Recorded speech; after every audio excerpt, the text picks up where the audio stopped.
বিগত বছরগুলিতে আমরা প্রতিষ্ঠান নিচে আমরা কোনো অ্যাসোসিয়েশন করতে হতো না।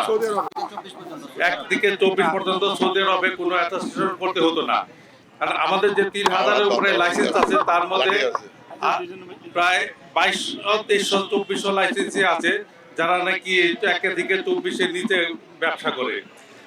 যদি এটা অ্যাটাস্টেশন করতে হয়, এই ভিসার যে মেয়াদ সেই মেয়াদটা শেষ হয়ে যায় এবং ভিসাটা নষ্ট হয়ে যায়। তাই আমাদের দাবি থাকবে যে এই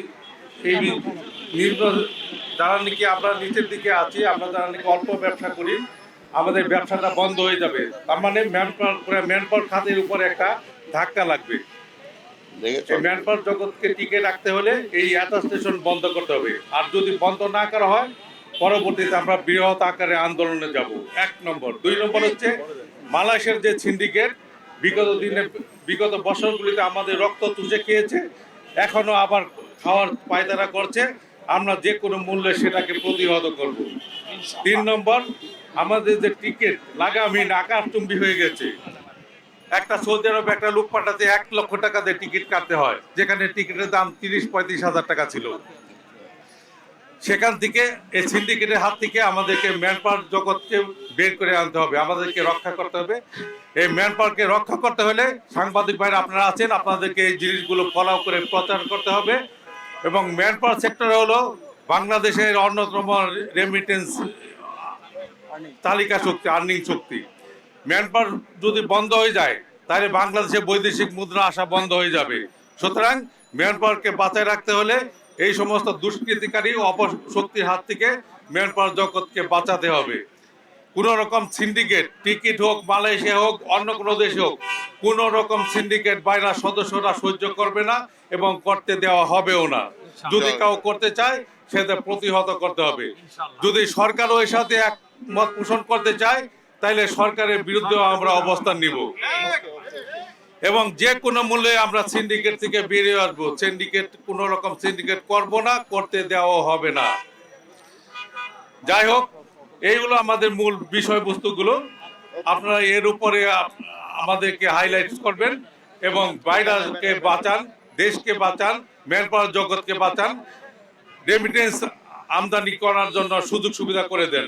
যেহেতু আমাদের থেকে 300 টাকার স্ট্যাম্পে অঙ্গীকারনামা নিচ্ছে যে এই কর্মী বিদেশে গিয়ে যদি কোনো সমস্যা হয় এজেন্সি দায়িত্ব বহন করবে, তাহলে আমার অঙ্গীকারনামা দেওয়ার অর্থ কি দাঁড়ালো? আমি তো অঙ্গীকারনামা দিয়ে আমার কোনো মানে লাভ হলো না।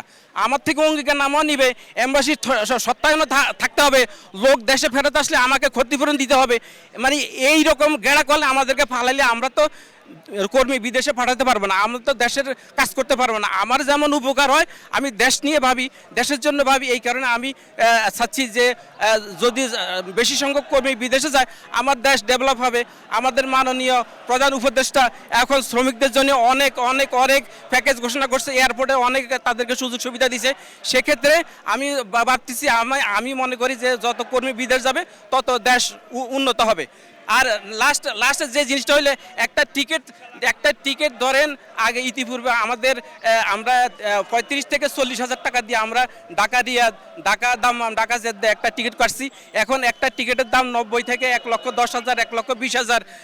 আমাদের পার্শ্ববর্তী দেশ ক্যালকাটা থেকে একটা টিকিট 35 থেকে 40 হাজার টাকা দিয়ে যায়, অথচ আমাদের থেকে একটা টিকিট 1,20,000 টাকা দিয়ে যায়। এই সিন্ডিকেট তো অবশ্যই ভাঙা উচিত। এই সিন্ডিকেট কারা? এই রাষ্ট্রের মধ্যে বসে দেশের এইসব অনিয়ম করতেছে, দেশের হাজার হাজার কোটি টাকা বিদেশি এয়ারলাইন্সগুলো পাচার করে নিয়ে যাচ্ছে, সরকার কিছুই বলতেছে না। এই টাকাগুলো তো আমাদের দেশের টাকা। বিদেশি এয়ারলাইন্সগুলো উচ্চ মূল্যের টিকিট বিক্রি করে টাকাটা নিয়ে যাচ্ছে।